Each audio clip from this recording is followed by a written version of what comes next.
د الکهف مبارکه سوره چې د قرآن عظیم الشان 13مه سوره ده په مکې معظمې کې را نازله شوې ده 110 مبارک آیاتونه لري تلاوت او پښتو ترجمه یې له لومړي آیات څخه اورئ بسم الله الرحمن الرحيم الحمد لله الذي أنزل على عبده الكتاب ولم يجعل له عوجا ثنا ستاینه الله لره ده چې هغه پر خپل بنده دغه کتاب نازل کړ او په هغه کې کوم کوږوالی پرې نه ښود قيما لينذر بأسا شديدا من لدنه ويبشر المؤمنين الذين يعملون الصالحات أن لهم أجرا حسنا ماكثين فيه أبدا وينذر الذين قالوا اتخذ الله ولدا د سمو سیخو خبرو ویونکی کتاب ترڅو چې خلکو ته د خدای د سخت عذاب اخطار ورکړي او ایمان راوړونکو نیک عملو ته د دې زیری ورکړي چې د هغو لپاره غوره اجر دی چې په هغې کې به هغوی د تل لپاره اوسیږي او هغه خلک وویروي چې وایي الله څوک په زوی ولۍ سره نیولی دی ما لهم به من علم ولا لآبائهم كبرت كلمة تخرج من أفواههم إن يقولون إلا كذبا د دې خبرې نه هغوی څه علم لري او نه د هغو پلار نیکه درلود ستره خبره ده چې د دوی له خولې څخه راوځي هغوی محض دروغ وایي فلعلك باخع نفسك على آثارهم إن لم يؤمنوا بهذا الحديث أسفا خنو ای محمد صلی الله علیه وسلم خیت په هغو پسې له غم خوړلو نه خپل ځان بایلي که دوی پر دغه ښوونه ایمان را نه وړي إنا جعلنا ما على الأرض زينة لها لنبلوهم أيهم أحسن عملا حقیقت دا دی دا څه وسایل چې د ځمکې پر مخ دي هغه موږ د ځمکې ښکلا ګرځولي دي تر څو چې دوی وازمویو چې په دوی کې څوک ښه عمل کوونکی دی وَإِنَّا لَجَاعِلُونَ مَا عَلَيْهَا صَعِيدًا جُرُزًا په پای کې له دغو ټولو نه موږ یو هوار ډګر جوړونکي یو أَمْ حَسِبْتَ أَنَّ أَصْحَابَ الْكَهْفِ وَالرَّقِيمِ كَانُوا مِنْ آيَاتِنَا عَجَبًا آیا ته انګیرې چې د کهف یعنې څمڅې او رقیم یعنې لوحې خاوندان زموږ له کومو ډېرو حیرانوونکو نښانو څخه وو إذ أوى الفتية إلى الكهف فقالوا ربنا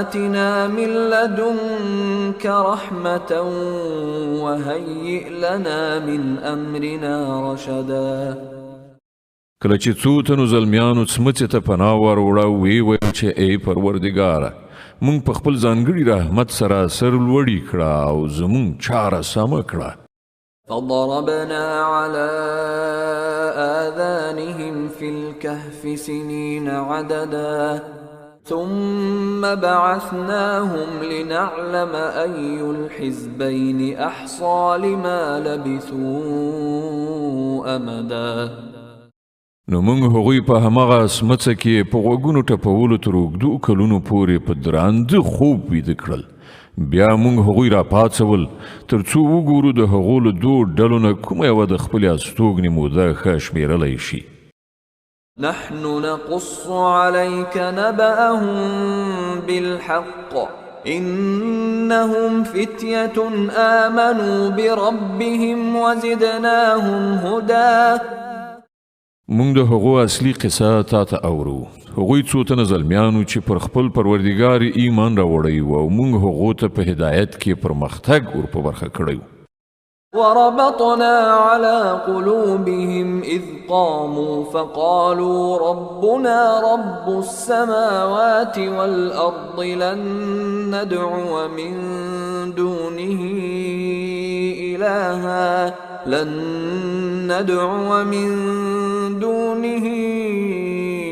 إلها لقد قلنا إذا شططا.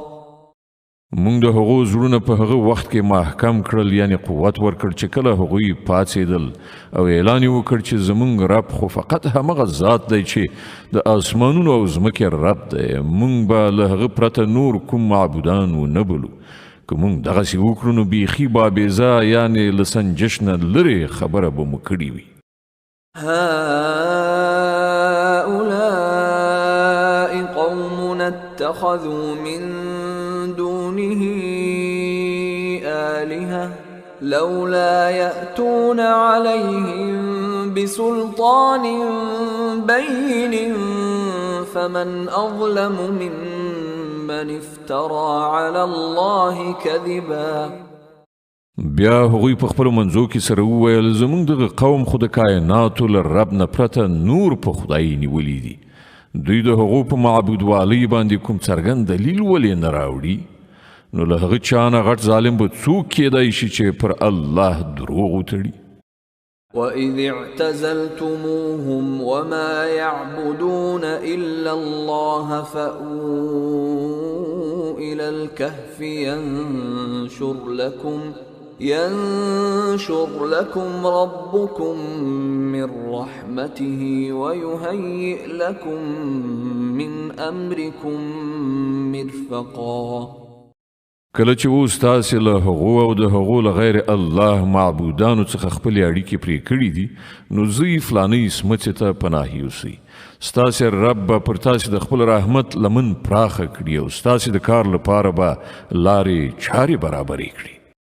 وترى الشمس إذا طلعت تزاور عن كهفهم ذات اليمين وإذا غربت تقرضهم ذات الشمال وهم في فجوة منه ذلك من آيات الله من يهد الله فهو المهتد ومن يضلل فلن تجد له وليا مرشدا.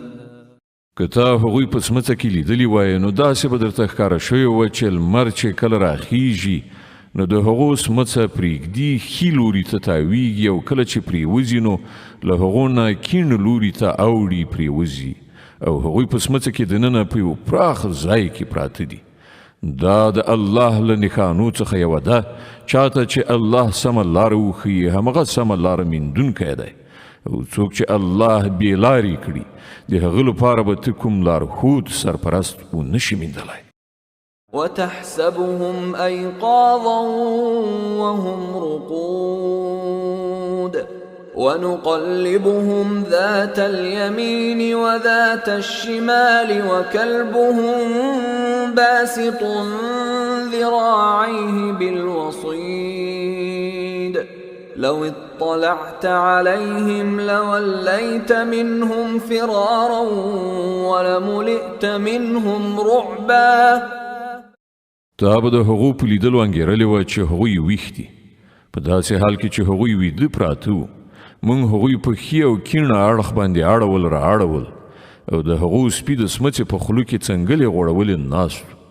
که تا چیرته په یو کلکشک پټ غوندې هغوی لیدلی وای نو په شا به ورڅخه په تیښته راګرځېدلی وای او پر تا به د هغو له لیدنې نه هیبت ناست وای.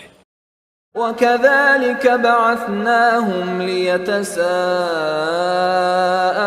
بينهم قال قائل منهم كم لبثتم قالوا لبثنا يوما أو بعض يوم قالوا ربكم أعلم بما لبثتم فابعثوا أحدكم بورقكم هذه إلى المدينة فلينظر أيها أزكى طعاما فليأتكم برزق منه وليتلطف ولا يشعرن بكم أحدا. او په دغسې حیرانونکې صحنې سره موږ هغوی راپاڅول تر څو په خپلو منځو کې یو څه پوښتنه ګوینه وکړي. له هغو نه یو تن پوښتنه وکړه، ووایه څومره ځنډ په دې حال کې پاتې شوي یې؟ نورو ځواب ورکړ، ښایي پوره یوه ورځ یا له هغې نه لږ څه کم به پاتې شوي یو. بیا هغو وویل، الله ښه پوهیږي چې زموږ څومره وخت په دغه حالت کې تیر شو. زه یې اوس له خپلو نه یو تن ته د سپینو زرو دغه سکه ورکړئ، ښار ته یې ولېږئ او هغه دې وګوري چې تر ټولو ښه خواړه چیرته میندل کیږي. له هغه ځایه دې هغه یو څه د خوراک لپاره راوړي او باید چې لږ په هوښیارۍ سره کار وکړي، داسې نه وي چې هغه څوک زموږ له دلته استوګنې نه خبر کړي. إنهم إن يظهروا عليكم يرجموكم أو يعيدوكم في ملتهم ولن تفلحوا إذا أبدا. که چیرته د هغو لاس پر مونږ بر شي نو سنګسار به مو کړي یا به مو بیرته په زور خپل دین ته واړوي، او که داسې وشول نو مونږ به هیڅکله بری ونه شو موندلی. وكذلك أعثرنا عليهم ليعلموا أن وعد الله حق وأن الساعة لا ريب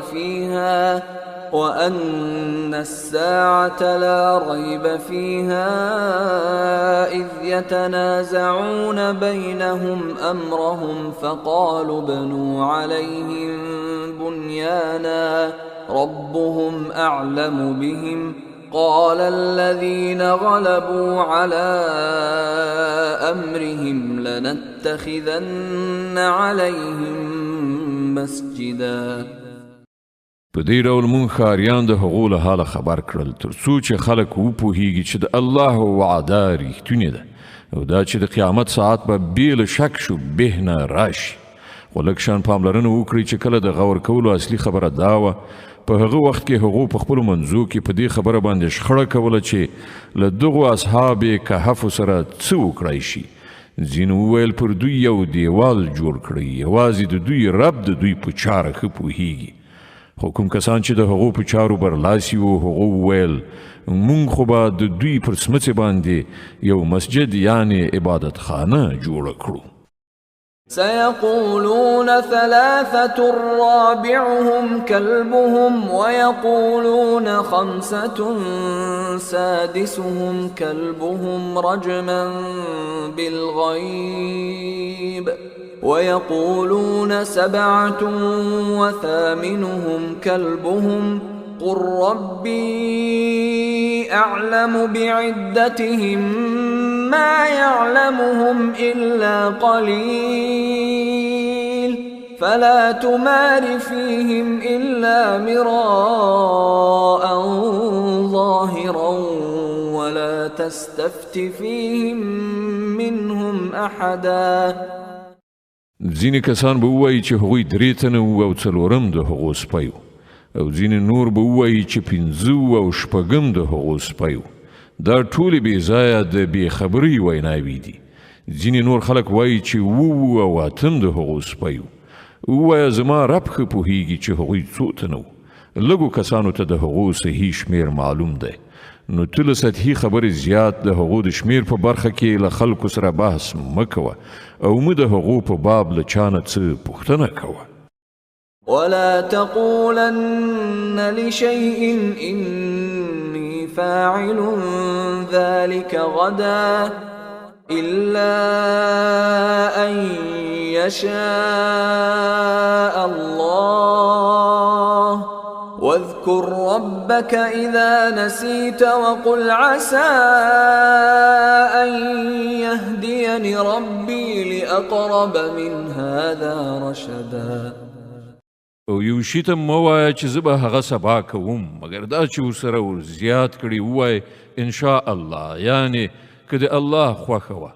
که په هیره سره د دغه ډول خبره له خولې نه ووځي نو سمدلاسه خپل رب یاد کړه او ووایه هیله ده چې زما پروردګار به په دې معامله کې نیکۍ ته د ډېرې نږدې کړنچارې په لوري ماته لارښوونه وکړي. ولبثوا في كهفهم 300 سنين وازدادوا 9. او هغوی په خپله سمڅه کې 300 شمسي کاله پاتې شول، یعنې د اصحاب کهف حساب په شمسي کالونو باندې وو او د قمري کال په حساب دوی 9 کاله زیات کړل، یعنې چې هغه د دواړو حسابونو ترمنځ فرق دی.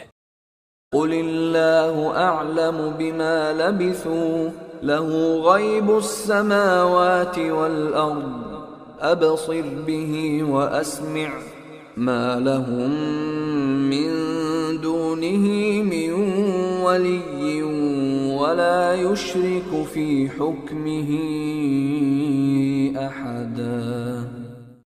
ته ووایه الله د هغو د استوګنې په موده ډېر ښه پوهیږي. د آسمانونو او ځمکې ټول پټ حالات همغه ته معلوم دي. هغه څومره ښه لیدونکی او اوریدونکی دی. د ځمکې او آسمان د مخلوقاتو هیڅ خبر اخیستونکی له هغه پرته نشته او هغه په خپل حکومت کې څوک نه شریکوي. واتل ما أوحي إليك من كتاب ربك لا مبدل لكلماته ولن تجد من دونه ملتحدا. ای محمده، ستا د پروردګار له کتاب نه چې څه تا ته وحی کړی شوي دي هغه چې څنګه دي همغسې واوروه. د هغه په کلام کې بدلون نشته او ته له ده نه پرته د پناه ځای نشي موندلی. واصبر نفسك مع الذين يدعون ربهم بالغداة والعشي يريدون وجهه ولا تعد عيناك عنهم تريد زينة الحياة الدنيا ولا تطع من أغفلنا قلبه عن ذكرنا واتبع هواه وكان أمره فرطا. او خپل زړه د هغو خلکو په ملګرتیا ډاډه کړه چې د خپل روزونکي پالونکي واکوال د خوښۍ غوښتونکي سبا او ماښام هغه ته بلنه ورکوي او له هغه نه هېڅکله سترګې مه اړوه. آیا ته د دنیا ښکلا خوښوي؟ د یو داسې چا اطاعت مه کوه چې د هغه زړه موږ له خپل یاد نه غافل کړی دی او هغه د خپل نفس پیروي غوره کړې ده او د هغه کړنلاره په افراط او تفریط باندې ولاړه ده. وقل الحق من ربكم فمن شاء فليؤمن ومن شاء فليكفر إنا أعتدنا للظالمين نارا أحاط بهم سرادقها وإن يستغيثوا يغاثوا بماء كالمهل يشوي الوجوه بئس الشراب وساءت مرتفقا. په ډنګ پیلې ووایه چې دغه حق دی ستا د رب له لوري. اوس که د چا زړه غواړي ودې مني او که د چا زړه غواړي منکر دی شي. موږ د انکار کوونکو ظالمانو لپاره داسې یو اور تیار کړی چې د هغه پردو هغوی ایثار کړي دي. هلته که هغوی اوبه وغواړي نو په داسې اوبو سره به د هغو غوښتنه وپاللی شي چې د تیلو د ځوښا غوندې به وي او د هغو مخونه به ورید کړي وسوځوي. ډیر ناکاره څښاک او ډیر ناوړه استوګنځی. إن الذين آمنوا وعملوا الصالحات إنا لا نضيع أجر من أحسن عملا. پاتې شول هغه کسان چې ویې مني او ښه عملونه وکړي نو دا یقیني ده چې موږ د نیکوکارانو اجر نه ضایع کوو. أولئك لهم جنات عدن تجري من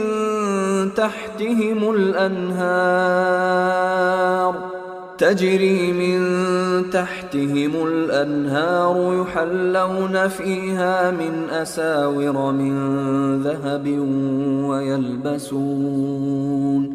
ويلبسون ثيابا خضرا من سندس واستبرق متكئين فيها على الارائك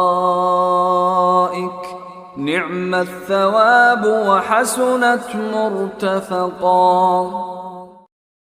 د هغو لپاره تل سمسور باغونه دي چې تر هغو لاندې به ویالې بهیږي. هلته به هغوی د سرو زرو په بنګړیو سینګار کړی شي. د نریو ورېښمو اطلسو او مخملو شنې جامې به واغوندي او د هسکو بالښتونو ته به تکیې وهلي کیني. ډېر ښه اجر او د لوړې درجې هستوګنځی. واضرب لهم مثل الرجلين جعلنا لأحدهما جنتين من أعناب وحففناهما بنخل وجعلنا بينهما زرعا. ای محمد صلی الله علیه وسلم، دوی ته یو مثال وړاندې کړه. دوه تنه وو، له هغو نه یوه ته موږ د انګورو 2 باغونه ورکړل او د هغو چارچاپیر مو د خرماو د ونو قطار جوړ کړ او د هغو په منځ کې مو کرونده پیدا کړه.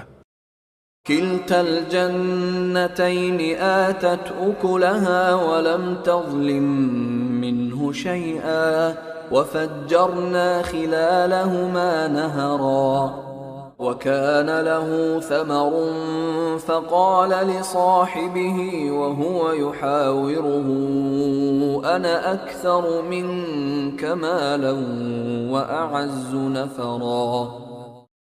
باغونه ښه رازه سمسور شول او په بار نیولو کې یو بڅری کموالی هم را نه وست. دننه په هغو باغونو کې مونږ یوه ویاله وبهوله او هغه ته ښه حاصلات ورکړل. د دغو شیانو په میندلو یوه ورځ هغه خپل ګاونډي ته په خبرو اترو کې وویل زه له تا نه زیات شتمن یم او له تا نه زیات قوي کسان لرم.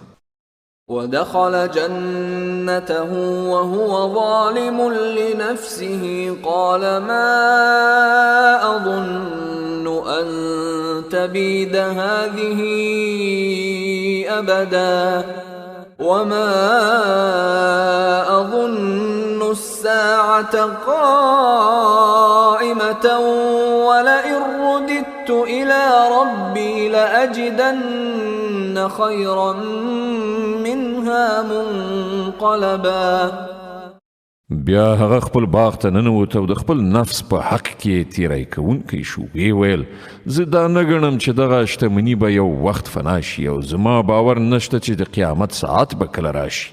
بیا هم که کله د خپل رب حضور ته زما ورګرځېدل شول نو ارومرو به له دې نه هم زیات شاندار ځای ومومم. قال له صاحبه وهو يحاوره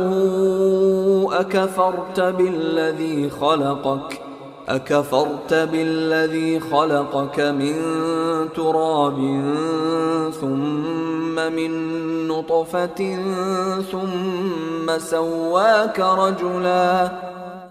د هغه ګاونډي په خبرو اترو کې هغه ته وویل آیا ته په هغه ذات کافر کیږي چې هغه ته له خاورې او بیا له نطفې څخه پیدا کړي او ته یو بشپړ سړی جوړ کړي. لكن هو الله ربي ولا أشرك بربي أحدا. پاتې شوم زه نو زما رب خو همغه الله دی او زه له هغه سره هیڅوک نه شریکوم. ولولا إذ دخلت جنتك قلت ما شاء الله لا قوة إلا بالله إن ترني أنا أقل منك مالا وولدا فعسى ربي أن يؤتيني خيرا من جنتك ويرسل عليها حسبانا من السماء فتصبح صعيدا زلقا أو يصبح ماؤها غورا فلن تستطيع له طلبا. او کله چې ته خپل باغ ته ننوتلې نو په هغه وخت کې ستا له خولې نه دا ولې راونوتل چې دا همغه شی دی چې خدای غوښتی دی، پرته له خدای بل قدرت نشته. که ته ما په مال او اولاد کې له خپله ځانه ټیټ وینې نو لرې نه ده چې زما رب ما ته ستا له جنت یعنې باغ نه ډېر غوره را په برخه کړي او ستا په باغ باندې له اسمانه کوم آفت راولیږي چې په هغه سره هغه سپیره ډاګ جوړ شي یا د هغه اوبه په ځمکه کې پریوزي او بیا ته هغه په هیڅ شان راو نشي ویستلی. وأحيط بثمره فأصبح يقلب كفيه على ما أنفق فيها وهي خاوية على عروشها ويقول يا ليتني لم أشرك بربي أحدا. په پای کې داسې وشول چې د هغه ټوله میوه تباه شوه او هغه د خپلو انګورو باغونه په څپرو باندې چپا غورځېدلي ولیدل. په خپل لګښت باندې چې په هغه باغ کې کړی و لاسونه یو په بل ومخل او ویې ویل چې کاشکې ما له خپل پروردګار سره څوک شریک نه وای ګڼلی. ولم تكن له فئة ينصرونه من دون الله وما كان منتصرا. هنالك الولاية لله الحق هو خير ثوابا وخير عقبا. د الله په پرېښودلو سره داسې ونه شول چې له هغه سره کوم لښکر اوسي چې له هغه سره یې مرسته کړې وای او نه هغه دا وکړای شول چې په خپله د دغه آفت مخه ونیولی شي. په هغه وخت کې څرګنده شوه چې د کارسازي واک برحق خدای لره دی. پیرزوینه همغه بهتره ده چې هغه یې وکړي او عاقبت همغه ښه دی چې هغه یې وښي. واضرب لهم مثل الحياة الدنيا كماء أنزلناه من السماء فاختلط به نبات الأرض فأصبح هشيما تذروه الرياح وكان الله على كل شيء مقتدرا. او ای پیغمبره صلی الله علیه وسلم دوی ته د دنیا د ژوندانه حقیقت په دې مثال سره وپوهوه چې نن موږ له اسمانه اوبه ورولې نو د ځمکې شنیلی ښه زرغون شو او سبا همغه شنیلي بوس شول چې بادونه یې په هوا وړي. الله په هر څه باندې قادر دی.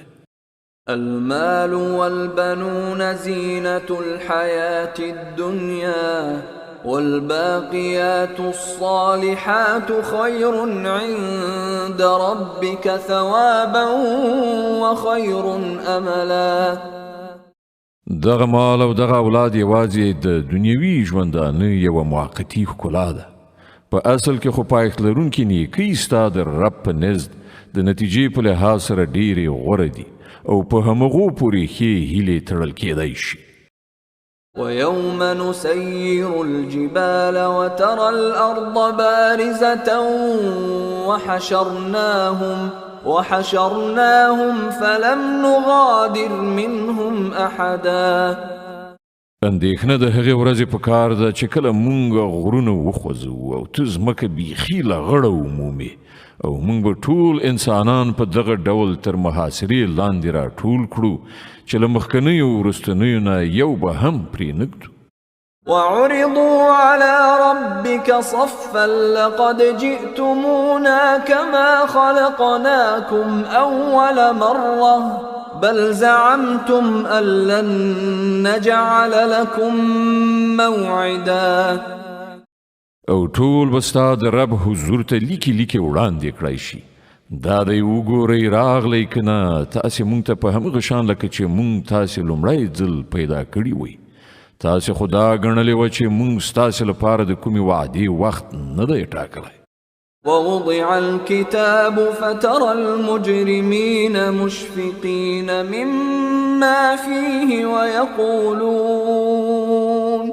ويقولون يا ويلتنا ما لهذا الكتاب لا يغادر صغيرة ولا كبيرة إلا أحصاها ووجدوا ما عملوا حاضرا ولا يظلم ربك أحدا.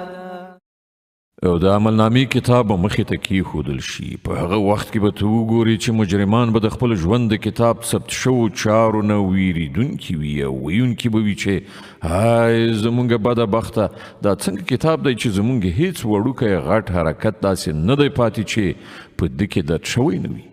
هر څه چې هغوی کړي وو هغه ټول به خپلې مخې ته حاضر ومومي او ستا رب به پر هیچا یو بڅری ظلم ونه کړي. وَإِذْ قُلْنَا لِلْمَلَائِكَةِ اسْجُدُوا لِآدَمَ فَسَجَدُوا إِلَّا إِبْلِيسَ كَانَ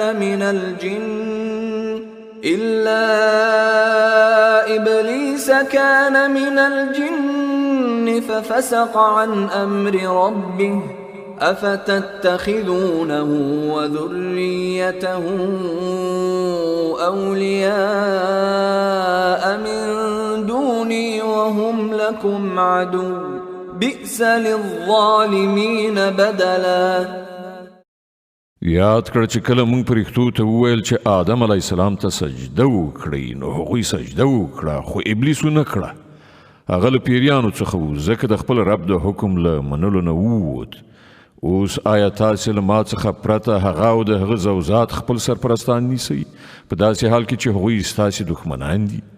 ډېره ناوړه بدله ده چې ظالمان یې غوره کوي. ما أشهدتهم خلق السماوات والأرض ولا خلق أنفسهم وما كنت متخذ المضلين عضدا. ما د اسمانونو او ځمکې د پیدا کولو په وخت کې هغوی نه رابللي او نه مې پخپله د هغو په پیدایښت کې هغوی شریک کړي وو. زما دا کار نه دی چې ګمراه کوونکي خپل مرستیالان وګرځوم. ويوم يقول نادوا شركائي الذين زعمتم فدعوهم فلم يستجيبوا لهم وجعلنا بينهم موبقا. او دغه کسان به په هغه ورځ څه وکړي چې د دوی رب دوی ته ووایي چې اوس هغه هستۍ راوبلئ چې هغه مو له ما سره شریکان ګڼلي وو. دوی به هغه وبلي خو هغوی به د دوی مرستې ته رانشي او موږ به د هغو په منځ کې د تباهۍ همدا یوه کنده شریکه کړو.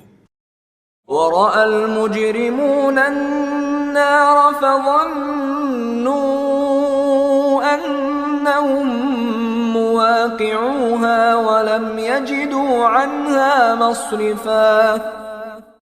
ټول مجرمان به په هغه ورځ اور وویني او وبانګیري چې اوس هغوی پکې لویدونکي دي او هغوی به له هغه څخه د ژغورل کېدو هیڅ د پناه ځای ونه مومي. ولقد صرفنا في هذا القرآن للناس من كل مثل وكان الإنسان أكثر شيء جدلا. مونږ په دې قرآن کې خلق په هر ډول وپوهول خو انسان ډیر زیات جګړه مار دی.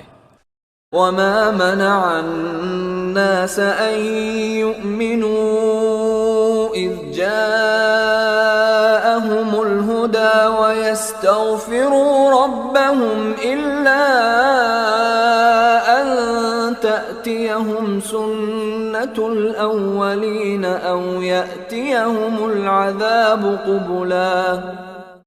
هغو ته چې کله هدایت راغی نو د هغه له منلو او د خپل رب له حضور څخه له بخښنې غوښتلو نه هغوی څه شي منع کړل.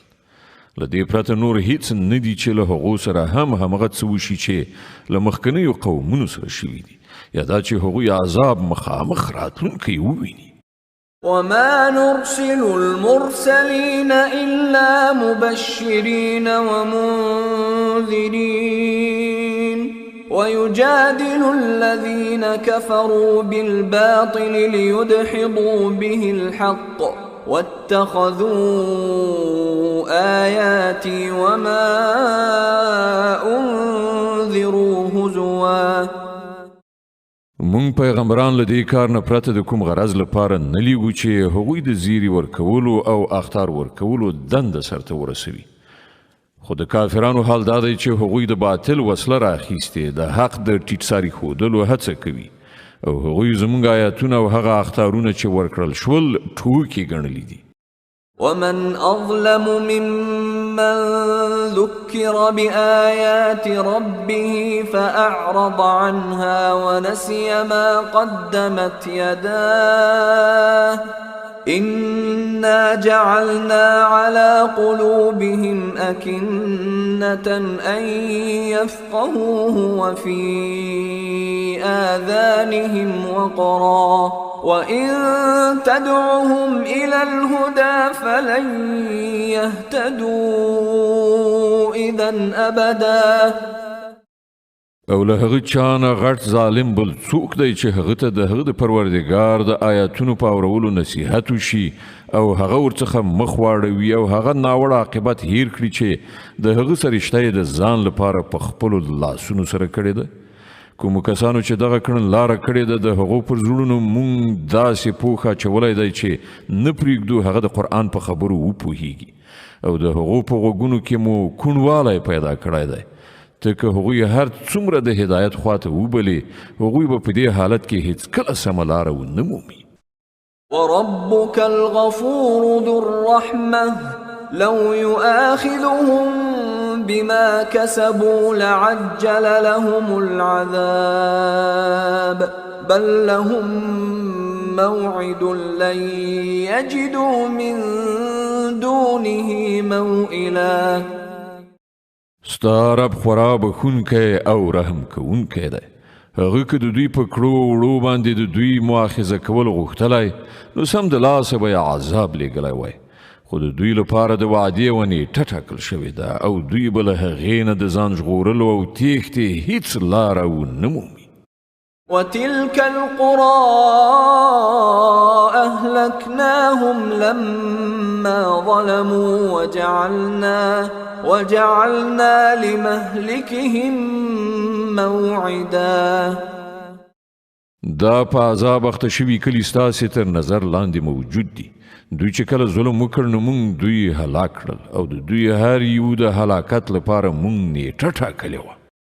وإذ قال موسى لفتاه لا أبرح حتى أبلغ مجمع البحرين أو أمضي حقبا. دوی ته لږ هغه قصه واوروه چې موسی علیه السلام ته پیښه شوې وه. کله چې موسی علیه السلام خپل خدمتګار ته ویلي و چې زه به تر هغه خپل سفر پای ته ونه رسوم تر څو چې د دواړو سیندونو یو ځای کېدو حد ته ونه رسیږم، که نه نو زه به تر ډېره وخته پورې همداسې روان یم. فلما بلغا مجمع بينهما نسيا حوتهما فاتخذ سبيله في البحر سربا. نو کله چې هغوی دواړه د هغو دواړو سیندونو د یو ځای کېدو حد ته ورسېدل نو له خپل ماهي نه غافل شول او هغه په داسې شان په سیند کې لاړل لکه چې کومه پخه لاره جوړه شوې وي. فلما جاوزا قال لفتاه آتنا غداءنا لقد لقينا من سفرنا هذا نصبا. وړاندې چې لاړل موسی علیه السلام خپل خدمتګار ته وویل راوړه زموږ سباناری د نن ورځې په سفر کې خو موږ ډېر زیات ستومانه شوي یو. قال أرأيت إذ أوينا إلى الصخرة فإني نسيت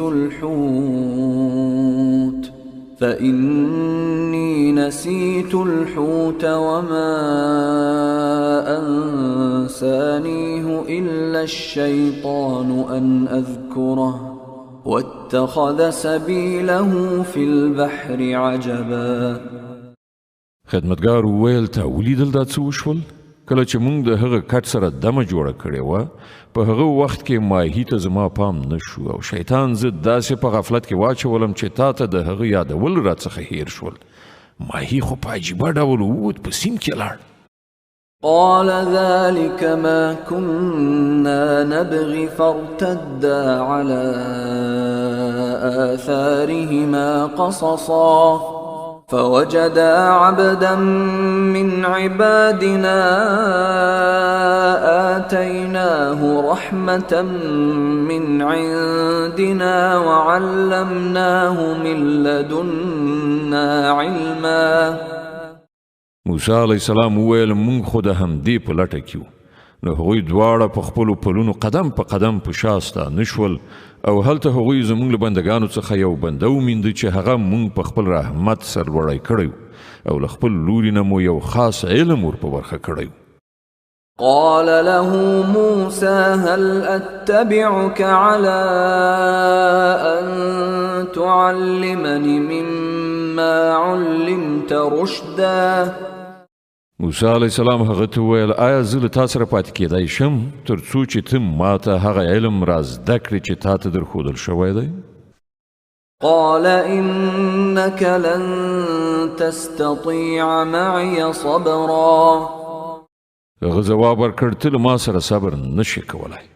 وكيف تصبر على ما لم تحط به خبرا. او له کوم شي نه چې ته نه یې خبر پر هغه څنګه صبر کولی شي؟ قال ستجدني إن شاء الله صابرا ولا أعصي لك أمرا. موسی علیه السلام وویل انشاءالله ته به ما صبر کوونکی بیا مومي او زه به په هیڅ چاره کې ستا له امر نه سر ونه غړو. قال فإن اتبعتني فلا تسألني عن شيء حتى أحدث لك منه ذكرا.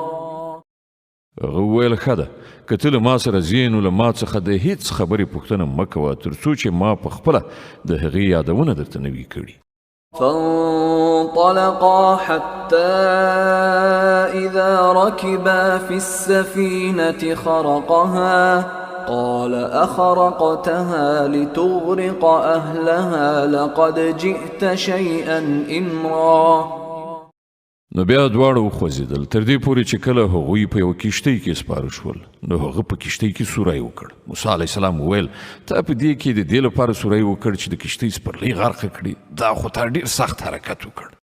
قال ألم أقل إنك لن تستطيع معي صبرا.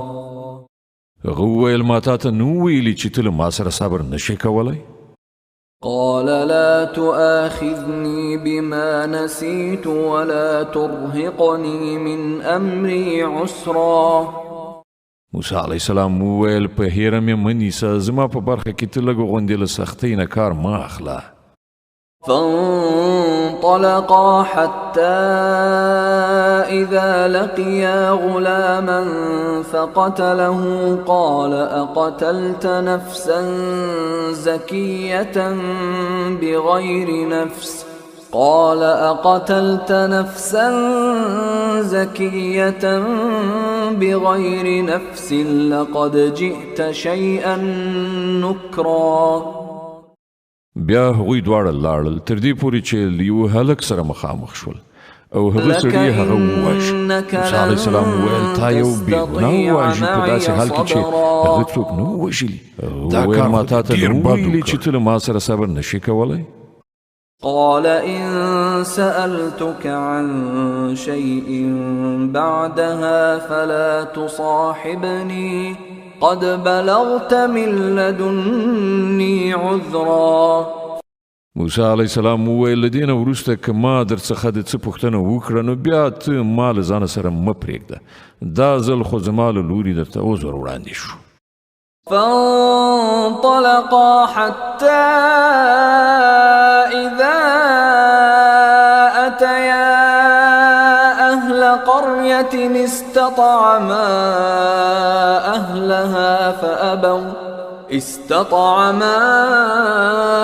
أهلها فأبوا أن يضيفوهما فوجدا فيها جدارا يريد أن ينقض فأقامه قال لو شئت لاتخذت عليه أجرا. بیا هغوی وړاندې لاړل تر دې پورې چې کلي ته ورسېدل او د هغه ځای له خلکو نه یې خواړه وغوښتل، خو هغوی د دې دواړو له میلمه کولو نه انکار وکړ. هلته دوی یو دیوال ولید چې نږدې ولویږي. هغه سړي هغه دیوال بیرته محکم ودراوه. موسی علیه السلام وویل که تا غوښتلی نو په دې کار باندې دې مزدوري اخیستلی شوه.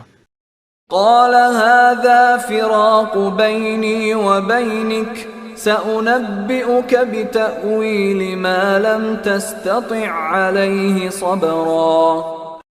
هغه وویل نوره له تا سره زما ملګرتیا پای ته ورسېده. اوس زه تا د دغو خبرو په حقیقت خبروم چې پر هغه باندې تا صبر ونه شو کړی. أما السفينة فكانت لمساكين يعملون في البحر فأردت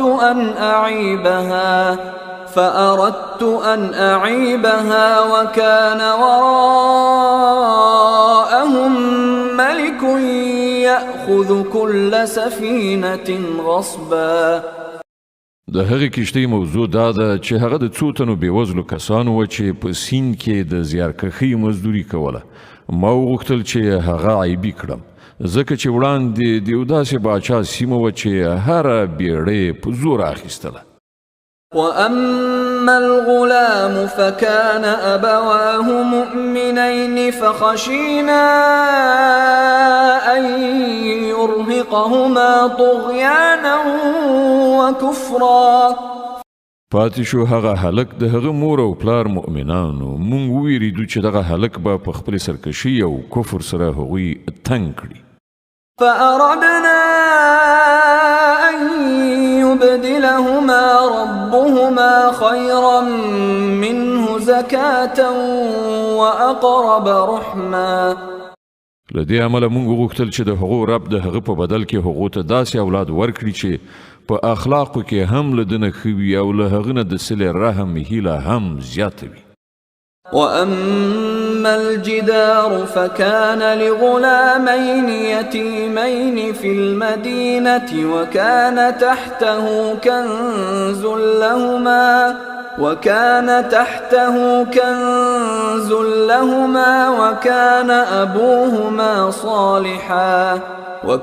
أبوهما صالحا فأراد ربك أن يبلغا أشدهما ويستخرجا كنزهما رحمة من ربك وما فعلته عن أمري ذلك تأويل ما لم تستطع عليه صبرا. او د دغه دیوال معاملت دا ده چې دا د دوه یتیمانو هلکانو دی چې په دغه ښار کې اوسیږي. تر دغه دیوال لاندې د دغو ماشومانو لپاره یوه خزانه ښخه ده او د هغو پلار یو ښه سړی و. له دې امله ستا رب وغوښتل چې دغه دواړه ماشومان د ځوانۍ سن ته ورسیږي او خپله خزانه راوباسي. دا ستا د رب د رحمت په اساس شوي دي. ما په خپل سر څه نه دي کړي. دا دی د هغو خبرو حقیقت چې تا پرې صبر ونه شو کړی. ويسألونك عن ذي القرنين قل سأتلو عليكم منه ذكرا. او اے محمد صلی الله علیه وسلم دوی له تانه د ذوالقرنین په باب پوښتنه کوي. دوی ته ووایه زه به د هغه څه حال تاسې ته واورم.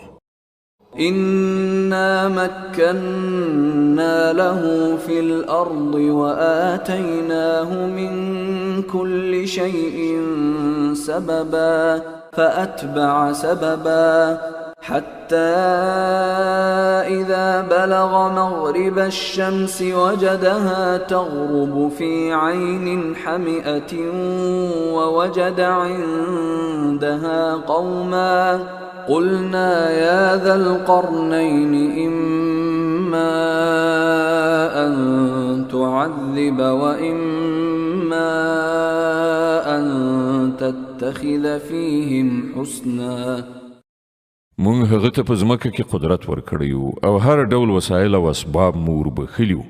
هغه لومړی د لویدیځ خواته د یو اقدام اسباب برابر کړل، ان تر دې پورې چې کله هغه د لمر پریواتو تر حده ورسېدو نو هغه لمر په تورو اوبو کې ډوبېدونکی ولید او هلته یو قوم وموند. مونږ وویل ای ذوالقرنینه، ته دا وس هم لري چې دوی په تکلیف کړي او دا هم چې ښه چارچلند ورسره وکړي. قال أما من ظلم فسوف نعذبه ثم يرد إلى ربه فيعذبه عذابا نكرا. هغه وویل څوک چې له دوی نه ظلم وکړي مونږ به هغه ته سزا ورکړو، بیا به هغه د خپل رب لوري ته ورګرځول شي او هغه به ورته لا سخته سزا ورکړي. وأما من آمن وعمل صالحا فله جزاء الحسنى وسنقول له من أمرنا يسرا.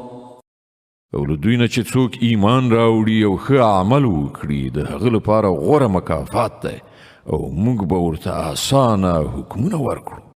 ثم أتبع سببا حتى إذا بلغ مطلع الشمس وجدها تطلع على قوم لم نجعل لهم من دونها سترا كذلك وقد أحطنا بما لديه خبرا. بیا هغه د یو بل اقدام تیاری ونیو تر دې پورې چې د لمر خاته حد ته ورسېد. هلته یې ولیدل چې لمر په یو داسې قوم باندې راخیږي چې موږ د هغه لپاره له تودوخې نه د ژغورل کېدو څه لاره چاره نه ده برابره کړې. د هغو دغه حال او له ذوالقرنین سره چې څه وو په هغه باندې موږ پوهېدلو. ثم أتبع سببا حتى إذا بلغ بين السدين وجد من دونهما قوما لا يكادون يفقهون قولا. بیا هغه د یو بل اقدام لارې چارې برابرې کړې تر دې پورې چې کله د دوه غرونو منځ ته ورسېد نو له هغو سره هغه یو داسې قوم بیا موند چې په ډېره سختۍ سره په کومه خبره پوهېده. قالوا يا ذا القرنين إن يأجوج ومأجوج مفسدون في الأرض فهل نجعل لك خرجا على أن تجعل بيننا وبينهم سدا. هغو خلکو وویل چې ای ذوالقرنینه، یاجوج او ماجوج په دې سیمه کې فساد خوروي، نو آیا مونږ تا ته د دې لپاره څه محصول درکړو چې ته زمونږ او د هغو په منځ کې یو بند واچوي؟ قال ما مكنني فيه ربي خير فأعينوني بقوة أجعل بينكم وبينهم ردما. هغه وویل څه چې زما پروردګار ما ته را په برخه کړي دي هغه ډیر دي، تاسې په بشري قوا له ما سره مرسته وکړئ، زه ستاسې او د هغو په منځ کې بند اچوم. آتوني زبر الحديد حتى إذا ساوى بين الصدفين قال انفخوا حتى إذا جعله نارا قال آتوني أفرغ عليه قطرا. ما ته آهن چادر راوړی. په پای کې چې کله هغه د دواړو غرونو ترمنځ کنډو ډک کړ نو خلکو ته یې وویل چې اوس اور بل کړئ، تر داسې اندازې پورې چې کله دغه اوسپنې دیوال بیخي لکه د اور په شان سور شو نو هغه وویل راوړئ چې اوس په دې باندې ویلي کړي مس وڅڅو. فما استطاعوا أن يظهروه وما استطاعوا له نقبا. دغه بند داسې و چې یاجوج ماجوج ورباندې نشوی راختلی او په هغه کې سوری کول له دې نه هم ورته زیات ګران. قال هذا رحمة من ربي فإذا جاء وعد ربي جعله دكاء وكان وعد ربي حقا. ذوالقرنین وویل دا زما د پروردګار رحمت دی، خو کله چې زما د رب د وعدې نیټه رارسیږي نو دا به میده هوار کړي او زما د پروردګار وعده حق ده. وتركنا بعضهم يومئذ يموج في بعض ونفخ في الصور فجمعناهم جمعا وعرضنا جهنم يومئذ للكافرين عرضا الذين كانت أعينهم في غطاء عن ذكري وكانوا لا يستطيعون سمعا. او په هغه ورځ به مونږ خلک پریږدو چې د سمندر د څپو غوندې په خپلو منځو کې سره وپرځوي او شپېلۍ پوکړای شي او مونږ به ټول انسانان یو ځای راغونډ کړو او همغه ورځ به وي چې مونږ دوزخ کافرانو ته ور مخې ته کړو، د هغو کافرانو مخې ته چې زما د نصیحت خواته ړانده شوي وو او د څه شي اورېدلو ته له سره تیار نه وو. أفحسب الذين كفروا أن يتخذوا عبادي من دوني أولياء إنا أعتدنا جهنم للكافرين نزلا. نو آیا دغه خلک چې کفر غوره کړی دی دا یې ګڼلې ده چې له ما څخه پرته زما بندگان خپل کارسازان ونیسي؟ مونږ د دغسې کافرانو د میلمستیا لپاره دوزخ تیار کړی دی. قل هل ننبئكم بالأخسرين أعمالا الذين ضل سعيهم في الحياة الدنيا وهم يحسبون أنهم يحسنون صنعا. ای محمد صلی الله علیه وسلم دوی ته ووایه آیا موږ تاسې ته وښیو چې په خپلو عملونو کې تر ټولو زیات ناکام او نامراده خلک څوک دي؟ هغه چې په دنیوي ژوندانه کې هلې ځلې له سمې لارې منحرفې شوې او انګېرلې ده چې د هغو ټول کړه وړه ښه دي. أولئك الذين كفروا بآيات ربهم ولقائه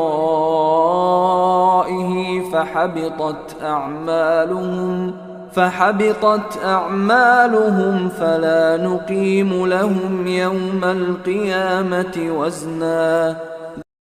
دا هغه خلک دي چې د خپل پروردګار د آیاتونو له منلو نه یې انکار وکړ او د هغه حضور ته په وړاندې کېدلو یې باور ونه کړ. له دې کبله د هغو ټول عملونه بابیزه شول. د قیامت په ورځ به موږ ورته څه وزن یعنې قدر ورنه کړو. ذلك جزاؤهم جهنم بما كفروا واتخذوا آياتي ورسلي هزوا. د هغو سزا دوزخ دی د هغه کفر په بدله کې چې هغوی غوره کړ او د هغو ملنډو په بدل کې چې هغوی زما په آیاتونو او زما په پیغمبرانو پورې ووهلې.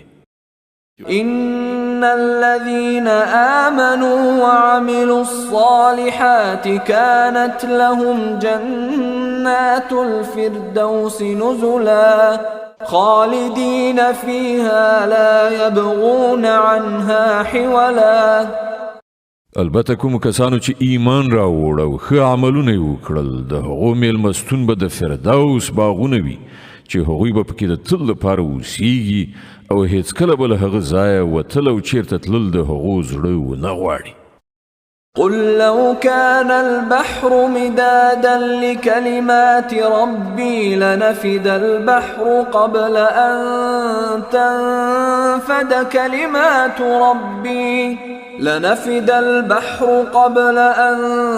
تنفد كلمات ربي ولو جئنا بمثله مددا. ای محمد صلی الله علیه وسلم ووایه چې که سمندر زما د رب د خبرو د لیکلو لپاره سیایي شي نو هغه به ختم شي خو زما د رب خبرې به پای ته نه وي رسېدلې بلکې که موږ هم دومره شیي نوره هم راوړو نو هغه به هم بس ونه کړي. قل إنما أنا بشر مثلكم يوحى إلي أنما إلهكم إله واحد فمن كان يرجو لقاء ربه فليعمل عملا